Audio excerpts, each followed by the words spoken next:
Module 3, here we go. The final stage of this mobile photo and video course. Way to go, one to go. So video for social. Of course, we are talking about all things video and particularly how it relates and how we can use it on our social feeds. We're going to capture the best kind of video to bring to life the best kind of social media content. We're going to look at story versus narrative. So the difference between a story and a narrative, and learn how they should work together and what the overarching picture is versus the individual aspects of our videography, which is the story. The 4 P's plus A plus D, how the plot, purpose, people, and place of our video plus the audience and the distribution all beautifully come together in a high quality, high performing video. And then the design of a good story. So what are the pillars of that story and how do we create a storyboard, as you've probably heard of, or maybe you've created one in the past? Is this necessary? Is it a giant art project? No, it is just a simple way to visually map out in advance the video that we're trying to shoot so that it's way easier when it comes time to do so, whether it's a 10-second, Snapchat clip or it's a 4-minute expose for YouTube. Video types, so the different types of videos and how every business can use them, or at least find some hopefully inspiration in them, and maybe even try out a few different ones and plot them into our content calendars. And then editing tools. So again, the software, generally not so much hardware this time, but software editing tools, apps, and programs that really make it dead easy for us to shoot, edit, and launch or share. So speaking of publishing and promoting, how and where to do so, and what we're going to do to ensure that the video is seen, because making a quality video is just like 10% of the equation.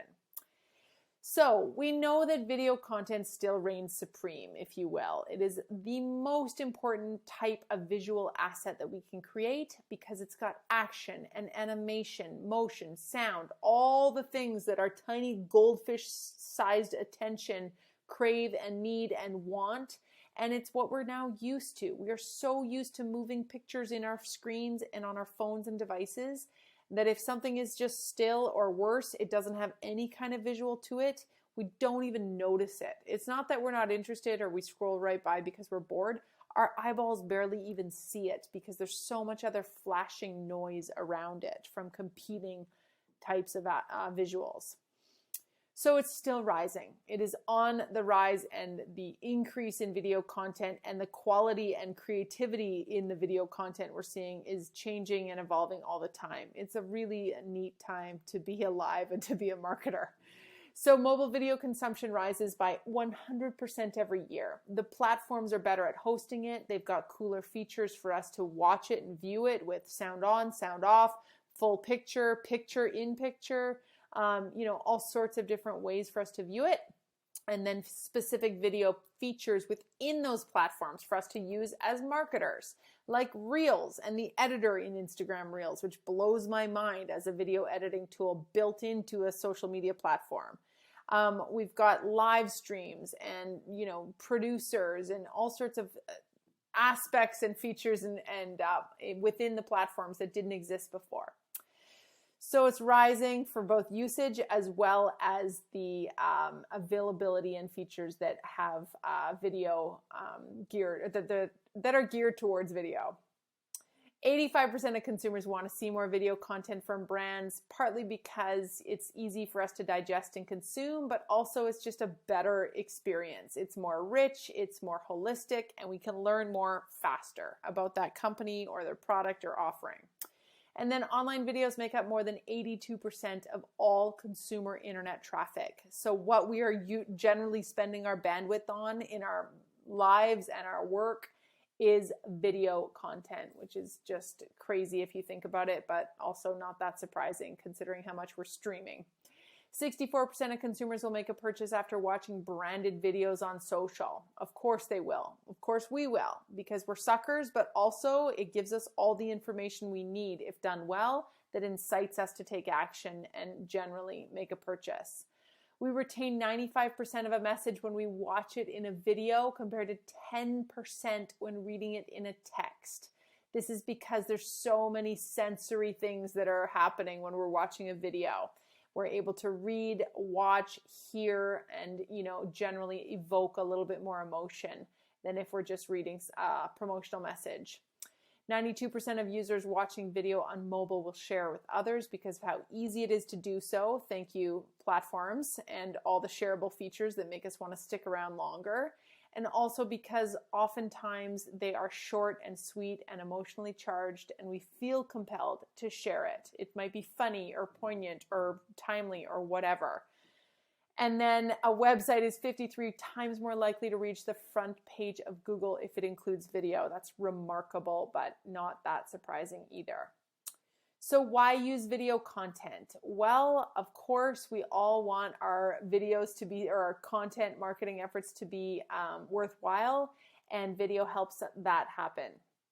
So first of all, we have increased conversions that lead to sales if we're using video in our content efforts.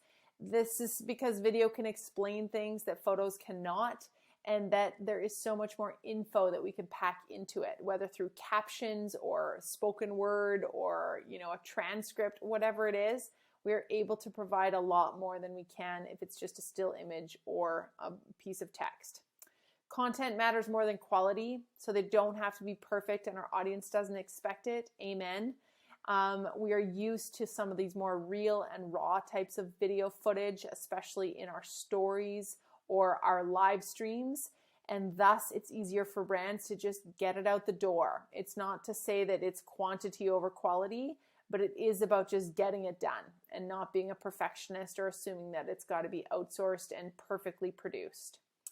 Video builds trust, so effective videos can present products and services in a way that are very conversational and engaging and, first person used or shown or demonstrated, which is powerful and so much more trust building than what we can do, again, with an article or a still image. Google loves video. So videos encourage people to spend more time on our website, and that increases our dwell time or their dwell time of our page and pages, and thus our ranking on the whole as a site, because dwell time is a really important aspect of SEO. And so too is, the ability to get people there. So if a video is kind of teed up or teased or maybe partially shown on a social feed, you have to click through to the website or the blog to see the whole thing. Well, that's a fantastic way to drive traffic to our website and thus increase our overall search ranking as a result of how much traffic we're driving and how much Google believes that people want to be on our site and see the content that we're hosting there. Video and mobile go hand in hand. So 90% of consumers watch videos on their phones or their mobile devices, and your mobile traffic is probably not slowing down or decreasing. More and more of us are getting rid of giant hardware, or we are taking our devices on the road and watching especially social media from the palm of our hand or social media content and streaming. Especially because with all our streaming services, it's designed to be portable. It's designed to be easy to use and to be able to download it in advance and all of those things. So we're now expecting that the moment we step out our door, we're going to be consuming content. And thus a lot of it is video content. And then, of course, it's easily consumable and shareable. Even the laziest buyers will engage with video because it is so easy to watch and stare at. You don't have to use your brain. The video tells the story to you and for you, just like tuning out or zoning out with a movie. It's so fantastic. And remember, people share emotions, not facts. I love that line, and it's important to remember because if you can create emotion or stir something in someone, anything, any range of emotions, that is what they're going to share and talk about and remember and probably refer or endorse or support or return to. So we want to aim for those emotion eliciting video types or stories and find a way to make them so digestible and easily shareable that not just they see it, but their friends and family and networks do as well. Okay, let's talk about a story versus a narrative. This is unique to video. Doesn't really apply to our still photography, but it certainly is an aspect of video that we need to consider. So firstly, what is a story? Well, it is a structured narrative with a distinct beginning, middle, and end. And a story is closed because it has an ending. So while not every story is while not every narrative is a story, every story is a narrative. Speaking of, what is a narrative? Well, it's an open sequence of events or ideas with no real beginning, or middle, or end. In other words, it's your key messages. It's the big brand narrative that you need to get across. And it can be, smaller little narratives throughout your brand or throughout the seasons or your different product offerings or services, but it's what you need people to know. It's the narrative that you tell about your company. And hence, every story is some kind of narrative. But again, we need to think about the difference because we're going to use both. So stories, in a nutshell, they have a distinct beginning, middle, and end. They speak to our right brain. So, that kind of more creative side where we're creating experiences or we're feeling something. We've got an emotion that's been elicited within us. They're structured and specific, and they generally have a closed sequence of events. Whereas a narrative, no beginning, middle, or end, they speak to our left brain, the more critical thinking part, and they use what we call the F words. So facts, figures, and features. Remember, in a key message about your business, you're probably using some of those F words. They generally lack structure and context, and they are an open sequence of events. So there's no story there with, some of the things you learn in junior high school.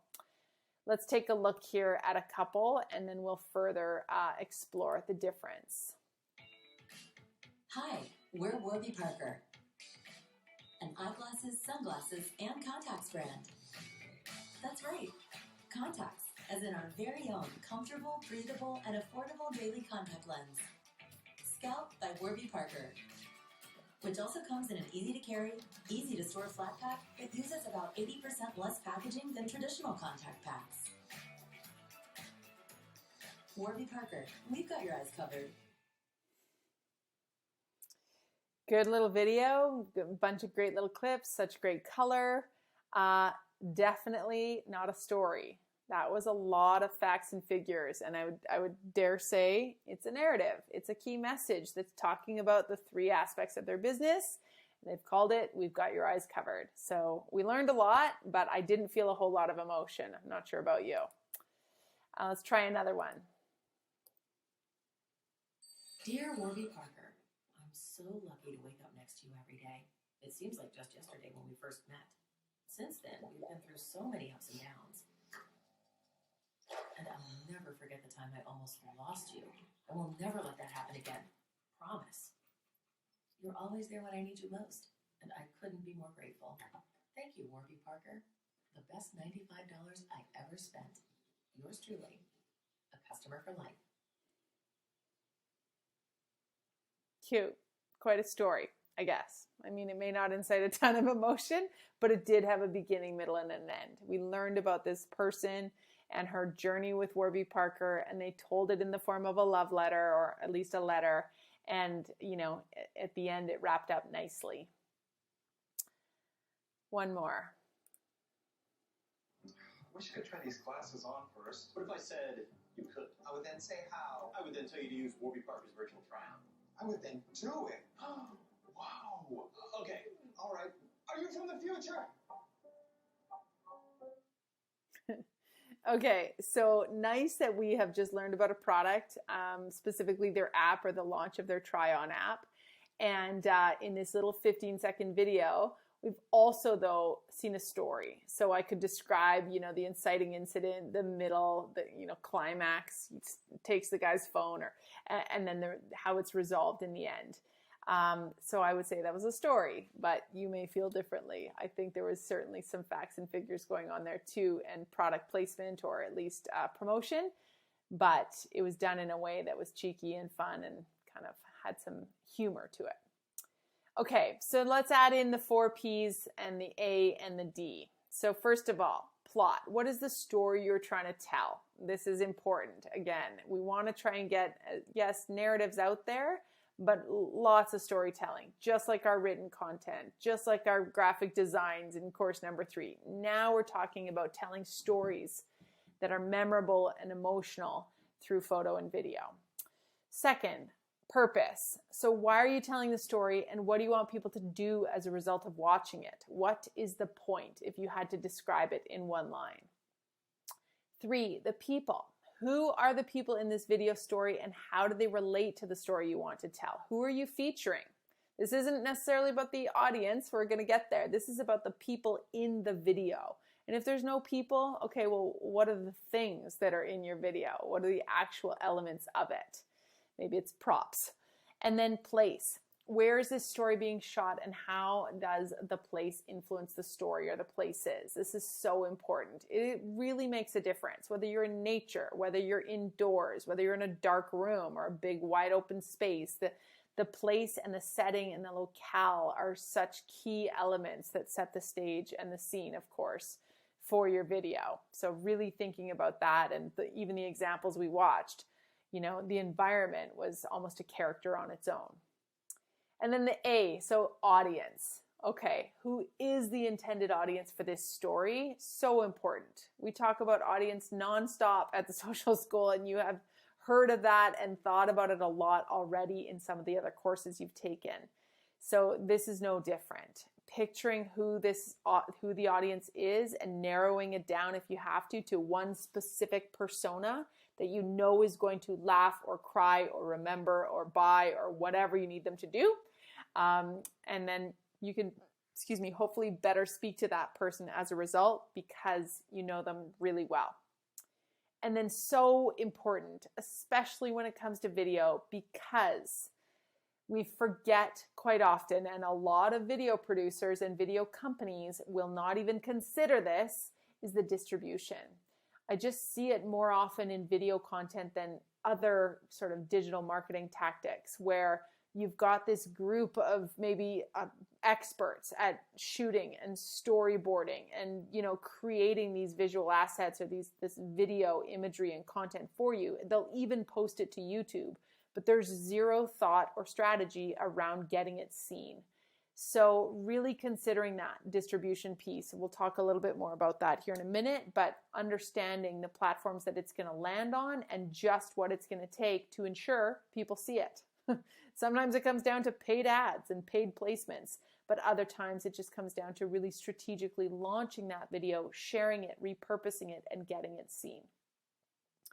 Okay, so your first exercises here in Module 3, and then there's a couple more at the very end, are to immediately start to define narrative versus story, and how to use both to help bring your brand to life in video form, and then determining your 4 Ps plus A plus D to further use those kind of fundamental elements in your video, something that you might be cooking up in your head, and to make sure that you cover all your bases. So if you had, one narrative to tell, so let's pick out a main key message of the moment or of your company in general. And then what are a few story ideas that would convey that narrative? So thinking about them maybe even, seasonally or based on urgency or with different pillars in mind. Does one educate? Does one story idea inspire? And does one story idea entertain? Up to you. And then do you have a second narrative that you can drop in there for a second video perhaps, or maybe it's a 4th video, but you've got a narrative that's your second most important key message that you need to get across, and then the stories that could bring that narrative to life. And then, of course, the 4 Ps plus your audience and your distribution. So choosing a story to further develop from the ones that you just laid out. Is there one that really stands out to you? What's a story you'd like to tell in video format? It doesn't matter if it's going to be 10 seconds or 10 minutes. We'll get there. But for now, what is the plot? So the story you're trying to tell, if it was your 5-year-old kid, or maybe they're 10, and they're describing to you the beginning, the middle, and the end, or the who, what, where, when, why. Can you summarize that in a sentence or 2? What is the purpose? So why are you telling this story? What do you need to get across? What do you need to achieve? And then the people. Well, who's starring in the show? Who do you have, or what do you have that you're going to feature as part of this story? Where does it take place? Tell me about the place, the environment, indoor, outdoor, daytime, nighttime, etc. And then audience and distribution. Who is the story intended for, and where will this be published? If it's one place or multiple, but describe that. So where does this belong? And is there a plan for you to get it seen on that platform is the even better question to be asking. So you can take a moment to flesh that out and then continue on here through Module 3, the second half. All right, let's look at the design of a good story. This is a little bit different than some of those technical elements. So when we listen to stories, we're less guarded by critical thinking. We're just more immersed in the story we're being told. And we don't even have time generally to insert our opinions or our critical dialogue into it. We're just so enveloped in the story. So a good story, again, take yourself back to junior high English class and think about some of the elements of a good story. The best book, the best novels, the best human interest stories you've ever heard or read. The intro is like setting, events, the backstory. So this would be the exposition, kind of that like ground laying aspect of the story. It can take 4 seconds or it can take 40 minutes to get into it, but it's important and it's there for a reason. Then there's the inciting incident, aka the conflict. Something happens to throw the core character's life off balance or out of whack. Or it's just introduced by the character because they have a problem, but there's an incident, a conflict, or a problem. Then there's the rising action that shows if something doesn't change, or this is, a problem because, or it's building. And of course the viewer, the reader, the watcher is getting more immersed in the story because they see that there's rising action and that something's got to give or change soon. And sure enough, we turn into the climax, or it turns into the turning point, the crisis. This is where tension or action reaches its highest point and disaster strikes or is about to, or there's got to be a solution presented because I just can't take it anymore. And then that's where, of course, we have the falling action, the unravel. So as it moves toward the conclusion, the climax kind of drifts off and we now see some kind of resolution. And of course, the falling action generally takes a lot less long than the rising action. That's why the second half of the movie is tight, it's short. And then the resolution. So there's some kind of conclusion where balance is returned. Maybe the person is better for it. They're more now educated, aware. They're this woke version of themselves, who knows, but the conflict is somehow resolved.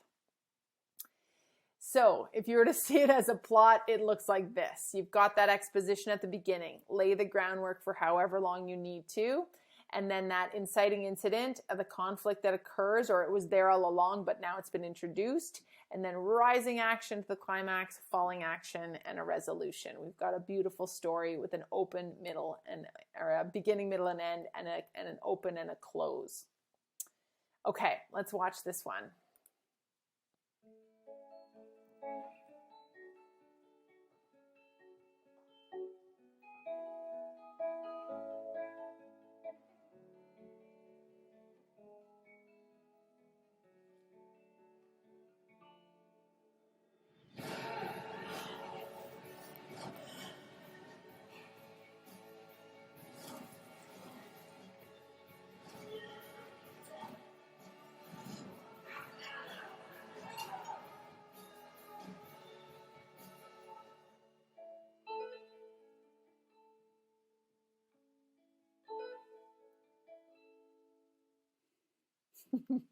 Oh man, don't make me cry. So way to go, Reebok. That's pretty cool. I think it's a really great line, partly because I'm partial to storytelling myself, but start telling your story. What a great, just headline or campaign that they've created there. And as we saw, it was a full-on story because, even without words or text, the little girl is in her mom's closet. She's trying on her high heels, and then she discovers something else in the box, and it's a whole life in the box that maybe she didn't know about that shows her mother as this other person this CrossFit warrior. And she decides in the end that those are the shoes she too wants to wear, is to walk in her running shoes and not her high heels. And of course, then the mom comes home and discovers it, and, you know, tears are shed. So really quite a cool campaign, and obviously part of something bigger that Reebok was trying to get across, and again, make us feel and then share and talk about and, you know, act on. I'm going to go buy myself some Reebok shoes because I too want to feel that way. So with a little bit of planning, as the saying goes, fail to plan, plan to fail. This is where it is important to, you know, bring to life and together all the creativity and strategy that you've learned or that you've utilized to date in your content and your social media marketing. You know your content pillars, you know your big marketing and sales efforts of the year, or your big events and happenings and campaigns that you need to showcase or wrap your head around. And then, of course, you need the content that you're going to bring to life to promote those products, seasons, offerings, whatever. And when we talk about, especially in content writing and publishing, we spoke about keystone content or tier 1 content, that big meaty stuff that's really meaningful. And it's also repurposable, because now I can take that video, if that's my tier 1 or my keystone content, and I can repurpose it into little sound bites. Or, as we see on TV all the time, you got your 60-second version of the commercial, and then you got your 30-second version of the tight and bright version of that commercial. That's repurposing, and that's content republishing in other platforms. So with a bit of planning and working backwards from our dates, our purpose, you know, our sales targets or marketing targets, we can storyboard and map out some of this really juicy content in a way that's not too difficult. And hopefully we can batch shoot it quarterly, annually, whatever, to make our lives easier. So let's talk about a storyboard. This is a graphic representation of how our video will unfold, not infold, shot by shot. And it's made up of illustrations representing each shot. So with notes about what's going on in the scene and what's being said in the script during that shot, just as tight as you can. If we were all movie producers working on set and maybe building out multi-million-dollar commercials, we would storyboard this with like paint and, you know, graphic design, but we're not that extensive. We just need some kind of visual representation of the scenes or the progression of our video story. So it helps us share our vision, for one thing. If we're working with a team or with any contractors, like a videographer or an editor after the fact or a graphic designer, we need to somehow find a way to ensure we're all on the same page, and a storyboard is a fantastic way to do that. Second, it saves us time. So we're just able to have some kind of visual roadmap like a script would do. It's like a visual script that's going to guide us and ultimately save us really valuable time when it comes time to shoot and edit. So what are some video types? Well, here's 8 that we've laid out that just about every business could utilize. Oh, starting with 5, 6, 7, and 8. I better bring up 1, 2, 3, 4. My animation skills are mad. So number 1, product and product updates. This is pretty simple. You've seen these videos in little micro videos where there might be just a product spinning or being added to the screen, or, you know, some kind of like whatever filter or background effect added to it that shows the product almost as a standalone star of the show. An explainer video. This would usually require a person, but it could be done with captions or headlines or whatever. It could be done in some kind of, stop motion video where there's more being added to the scene.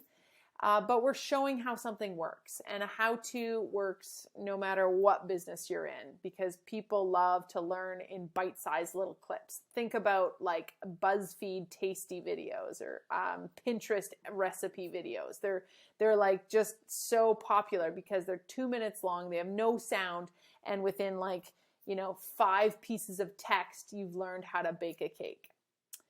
Onboarding videos. So if you are this would be more of a larger organization, or maybe you've got franchise locations, but what a great way to onboard new staff, new clients, new members. Perhaps you're selling memberships, and rather than making someone read through miles of text and,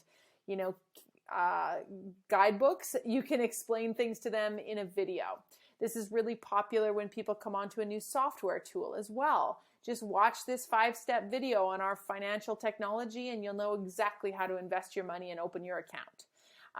So again, where can you use it as post-purchase tools to help get the message across and make people feel really clear and, onboarded properly. Internal training, likewise, if you've got a big team or you need to just create consistency and clarity across your team, internal training videos can be extremely helpful, especially if you've got some big change going on. Maybe you've implemented a new software or you're showcasing new rules and regulations or company policies. What a great way to showcase that through video. Testimonials, so powerful, and video testimonials go such a long way. If we know the power of Google videos and testimonials, well, we can only begin to imagine the power of video testimonials where someone is actually speaking passionately about your product or service, and they're willing to do that, on camera so that you can show it and share it with many, many people. And, this requires a strategy on its own. For us, we're very aware of when someone has finished a program or a conference or workshop has wrapped up. And if someone shares that they've had a great experience or they're really happy with it, then we are, very cognizant of the need to ask them right then and there, hey, thanks so much. Would you mind if we capture that in a testimonial? Because those scenarios don't just present themselves every other day. They sometimes can be hard to come by or they're very seasonal. And you need to capture them as you can, as often as you can. So I encourage you to work that into your strategy however possible. Promotional videos. So these can be, done with some of the photo or the video editing tools we're going to talk about and be really glitzy and fun and promoting a new product or event or whatever. Or they could be a little bit more subdued and they can be shot, in a kind of batch environment where you just roll them out once in a while every time you've got a new product launch or you want to resurface something that you've been selling in the past. They can take all shapes. Company culture videos. So this might be sort of more along the lines where you're showcasing your people and you're behind the scenes. And anytime you're taking up the video camera and, talking about what's going on in your business or behind the scenes or some kind of unveiling or unboxing or staff intros or whatever it is. We know how powerful content is that is personality and trust building. So let us in, let us behind the scenes, let us into your store or boardroom or whatever, and allow us to get to know you through some type of company culture video strategy. And then finally, social media videos. These can be basically any and everything, short and long, that you plan on creating and you strategize accordingly for your social feeds. And hopefully there's some batch shooting and repurposing going on. So you can, really get it done months in advance and all in one shot or one day. And then you can roll it out accordingly, but also so that you can capture some big footage and big tier 1 content videos, for example, and then repurpose it into lots of smaller pieces that'll carry you quite far through your social content. Let's look at a couple and determine what types of videos we think these might be.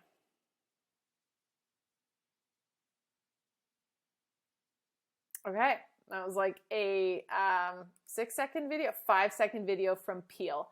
So this is a phone case company, and they're classic for shooting videos like this that are so product forward. They barely show a person, but in this case, the girl is having, the woman is having to clip it on there. So it is showing some hands and a face.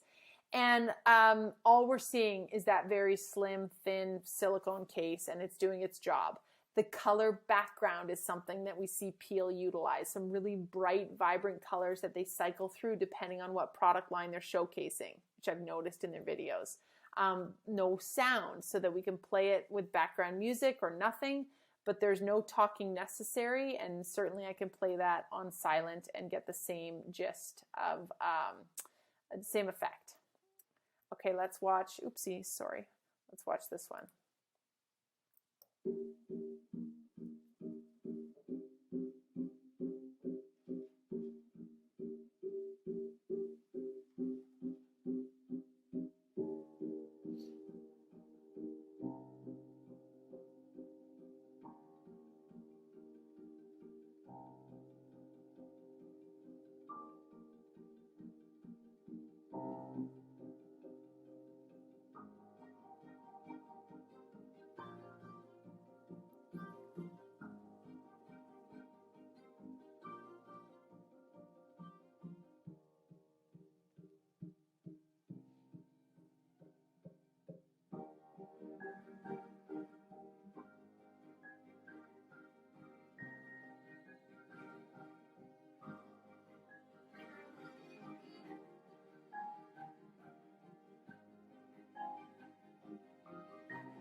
Super cool. From 53, the pencil, which obviously is a digital tool, even without words there, but a really clever soundtrack that was well timed to to the footage.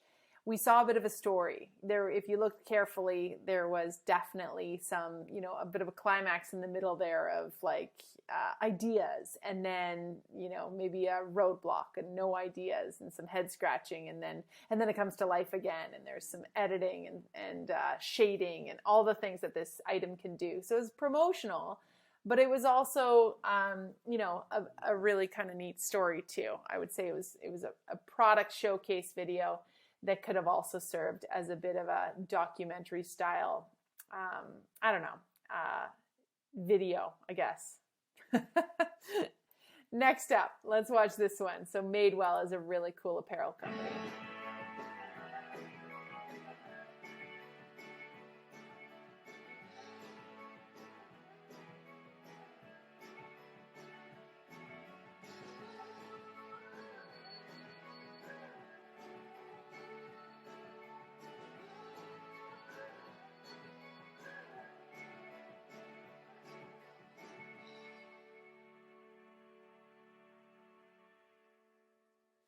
Cool. Hashtag everyday Madewell. Share your story.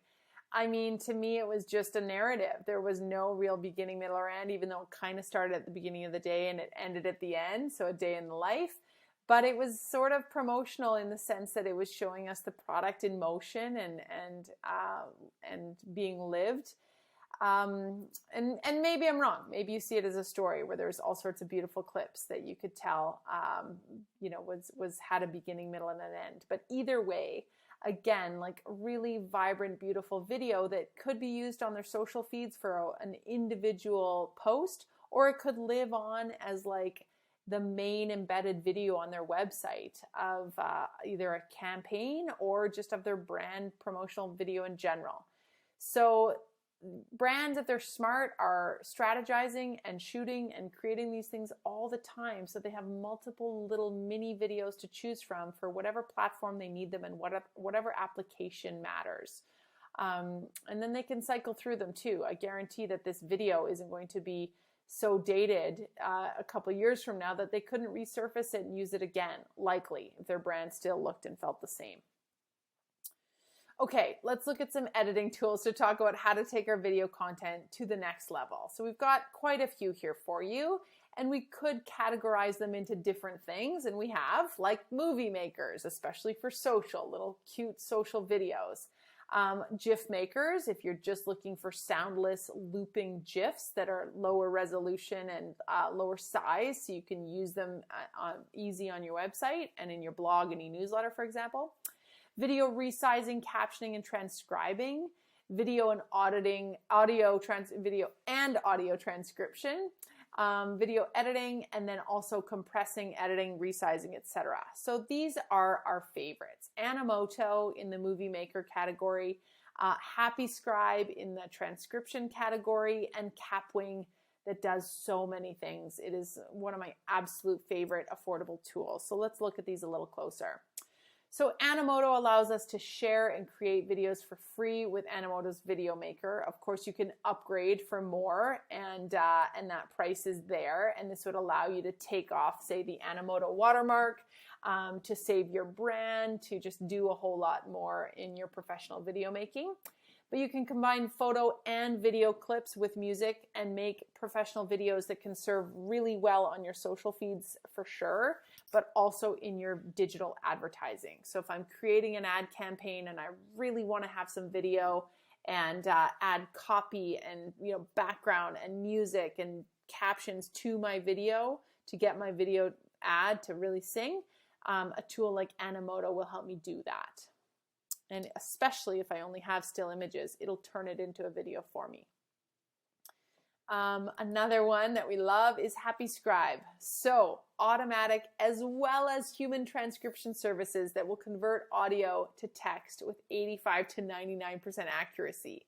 And the best thing about this is if I load in my video file or my audio file, so a podcast recording or some other audio voice recording, it'll transcribe it for me. And of course, then I can go in and edit it to make sure it was correct.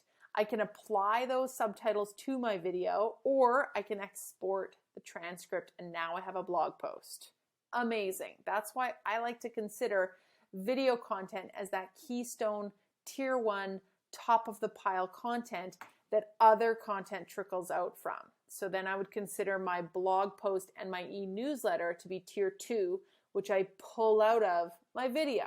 I'm shooting that 10-minute how-to video that's going to go out every Monday. And then from there, my tier 2 blog and e-newsletter come to life, and they go out every Wednesday with little clips from that video.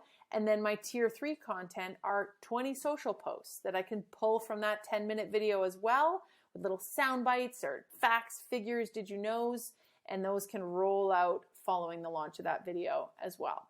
So Happy Scribe is a really helpful tool, and it gets you that blog post more than anything, as well as the transcription or the subtitles and captions on your video.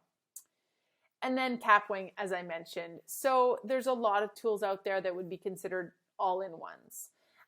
Ones that allow you to create memes, to have a video production studio, to add sound, remove sound, resize, change formats, just everything to do with video that you can think of. Like, oh, I got to remove the sound from this video. Oh, I need to add some text or a cover image, or remove this soundtrack and add that soundtrack, or splice 2 videos together, or change this from a .movie to a .mp4 or to a GIF, whatever it is.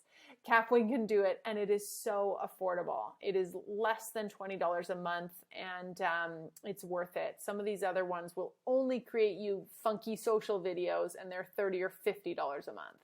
So I really enjoy Capwing. I can't say enough about it. It's where we've landed, and it's just got so many great tools built into it, and it's very, very easy to use. A few others worth mentioning. Magisto acts a lot like Animoto, and it's one that Jamie at Social School loves, so I'm going to show you a demo using Magisto. Boomerang, if you've found it within your Instagram feed, or maybe you have it as a separate app in Instagram, you know that it creates short looping video clips back and forth. And you might think these are kind of tired and nobody's doing boomerangs anymore, but they still add a different type of video to your feed. So it's not just the same all the time, and they can still be done in really clever ways. So I challenge you that, create some boomerangs, but do them differently than everybody else. And then likewise, hyperlapse is best for shooting drawn out processes at high speed. So, we've run hyperlapse or captured some really neat drawn out videos, say of our conference, for an entire day, from setup to takedown, and all the speakers and attendees and communications and collaborations in the middle. We capture it all in an 8 or 10 hour video, and then we shrink it down to a 2-minute high-speed video, and it's super fun and really easy to watch on social or to post somewhere. All right, so Magisto is a tool that is approximately $30 to $40 a month, depending on the plan. But at the same time, if you have it for a month or two and you were to batch create a bunch of funky little social videos, that's a great investment. You don't have to have these subscriptions ongoing all the time, but you could, subscribe and upgrade as needed, and then remove when you're finished and you've done your batch creation. So the process, Jamie takes us through here, what she did when she was making a video in Magisto. And the assignment was basically creating a bunch of videos for our social ads. So I actually said to her, okay, Jame, I need 12 videos for social ads for conference season. So let's say it was going into Social Ottawa. And I needed to have 3 videos for my ads that were going to be top of funnel cold ads. And I needed 3 in the middle for sort of warm engagement ads, and 3 at the bottom of funnel for hot, high conversion ads. So she went about and she said, okay, great. She knew the message and the wording and the kind of look and feel she wanted for each stage of that buyer journey and of the ad campaigns we were running. And we didn't have a ton of video clips at this time, so she dumped in a bunch of still images, some video clips, but she went into our photo library, and basically she uploaded a bunch of stills to the media section so that she had them. and she added them to the storyboard. So she's now kind of building this little, these elements of this video that she's trying to create. And when she was ready to go, she was able to kind of reorder them and, you know, move the process along. So from there, she goes into the editing style, and she wants to play with, again, different types of styles for the video need that she has, and the urgency and kind of vibrancy that each of these videos had to sort of convey. You can test out as well the style and, you know, what it's going to do with your clips and what the sound might be on that same video, which is usually paired to the video. And you can, of course, adjust it. So there's plenty of music back soundtracks to choose from. And you can also, of course, upload your own if you have any music tracks. But generally, the music that these apps provide is good enough. It's fun. It's funky. You don't want to have necessarily a song that you have to buy the rights to. So these instrumental tracks are great. You can adjust the length, so it's going to take, in this case, it took her, I think, 13 photos and a couple of video clips, and it said, okay, your length should be 53 seconds, but if she needed to shorten or lengthen that for her placement and the platform she was posting it to, she could. Likewise, she can upload the logo, so we have a watermark or some kind of logo always on there, as well as the brand. She can label it or title it, and then, of course, see how it's looking. So luckily, in this very first crack on this video, she was really happy with the result. She had ordered the photos in a way that made sense, so they kind of built on each other. And she thought it was looking good enough anyway in this stage that she could go in and see how the final thing was appearing. This is where she's still making some changes if needed on the order of those photos on her storyboard, and maybe moving or dropping a few others in. She can delete any that she's not loving, or, you know, hide them. If rotations or highlighting is needed, that's fine too. And again, just really telling the tool which photos to sort of utilize in the biggest aspect or at the forefront of the video. So just choosing final editing style, soundtrack, and then video settings. So the amount of graphic effects she left at medium, the speed, the video orientation, and this whole thing took Jamie about 10 minutes.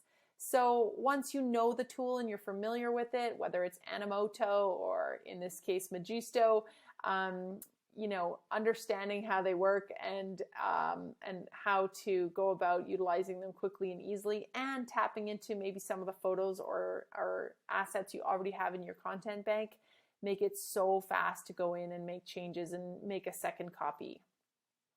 So that was the process that she implemented. And then if we look at the product, as she will tell you herself, she was really happy with, again, the way it turned out. So we'll take a look.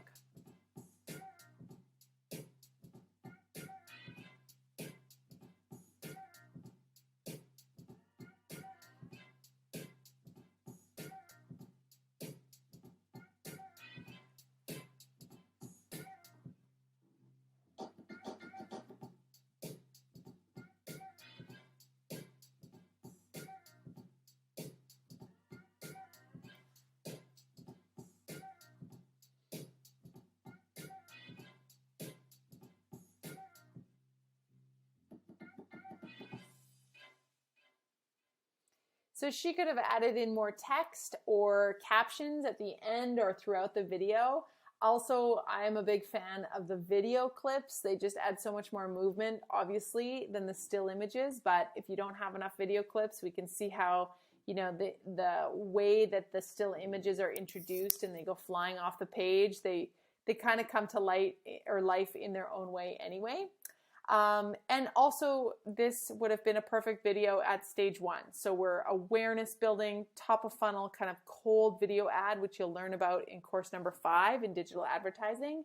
But it was kind of easy going, like get to know you sort of video. It wasn't like buy now, this is how many tickets are left, the price is going up, you know, here's the speakers. It was more generic brand building awareness style video, which I really liked.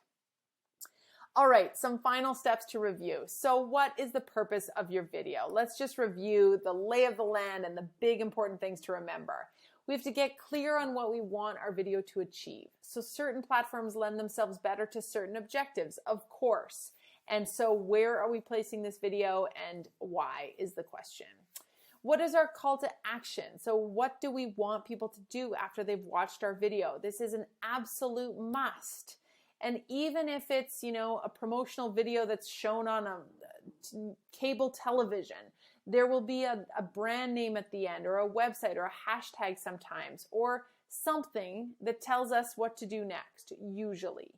And especially if we're putting these on social, we can do that in the caption or the swipe up or the URL that we include or the hashtag or the direction that we're giving someone. This is so important to explicitly convey because otherwise we have no idea what you want us to do with that information and where to go from here.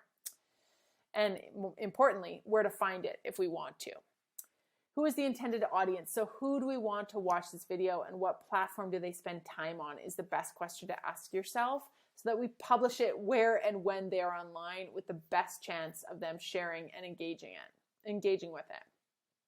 Cross-promote on other platforms. Just because we made a video for Instagram doesn't mean we can't or shouldn't share it on other platforms. You see this all the time. People make their videos on TikTok and share them to Instagram Reels or whatever. There's easy ways to share our video across multiple platforms, and we should. Don't create a beautiful video and not resize it or repurpose it for other platforms, especially if it's a really high quality video that you know speaks to your brand really well. It's not just some quick TikTok or something. So we're keeping the platform in mind, and we're thinking about this when we talk about length. So if it's Facebook, 3 minutes, give or take, and these are stats from these platforms themselves. Twitter says the best length of video for its platform is 30 seconds or less. YouTube stats say 6 to 8 minutes is their highest watch time, so giving a little bit of meatiness to your video, but not so much that it's an hour-long diatribe. Instagram feed, 30 to 60 seconds.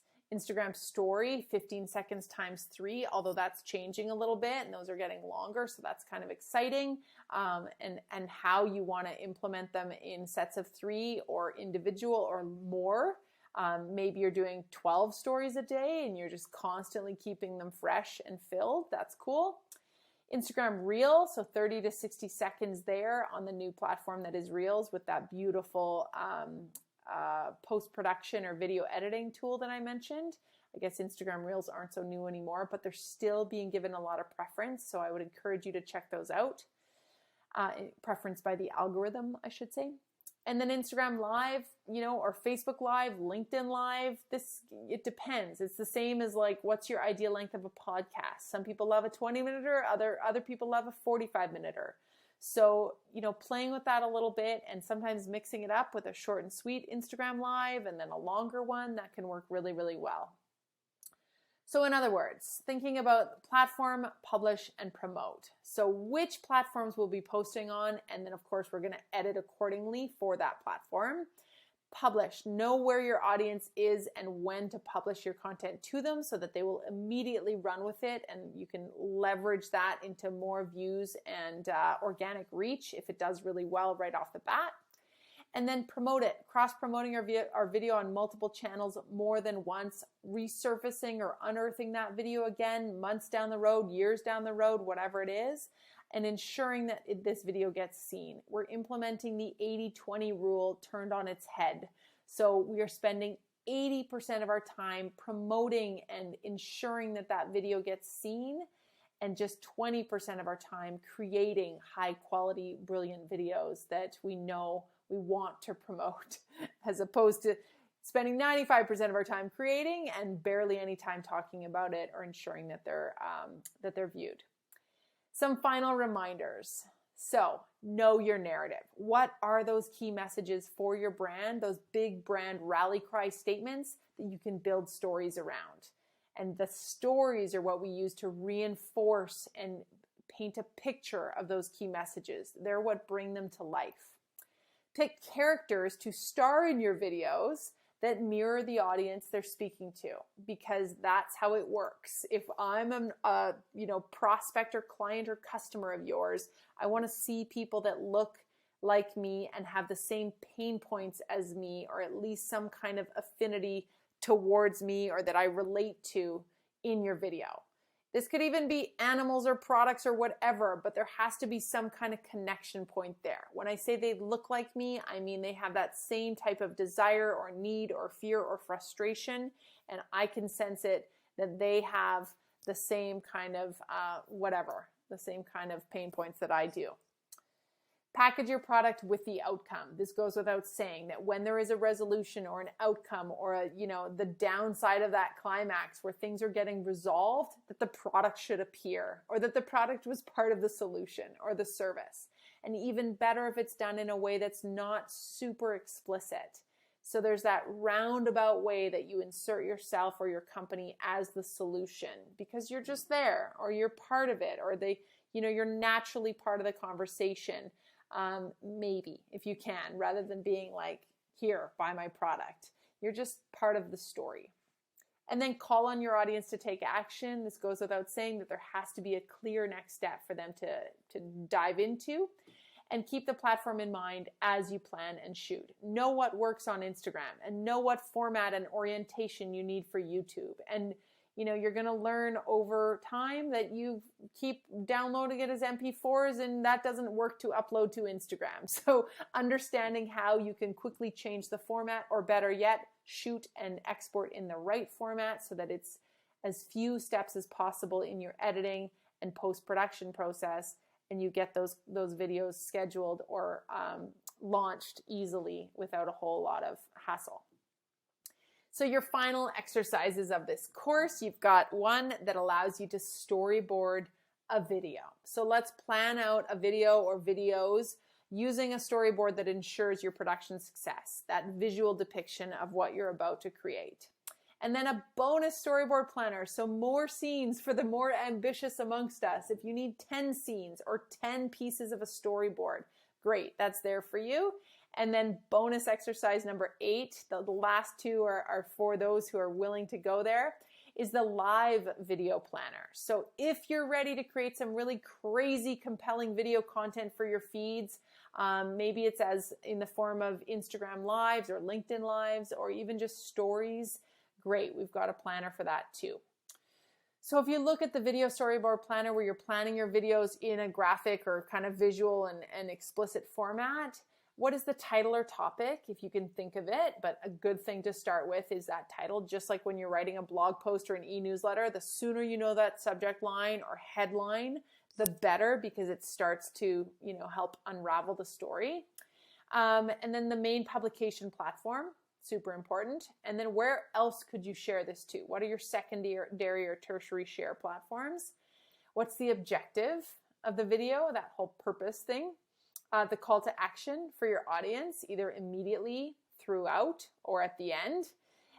What does scene 1 look like? People, place. What's the script or some of the copy that might be spoken or said? And then some other notes if you have them.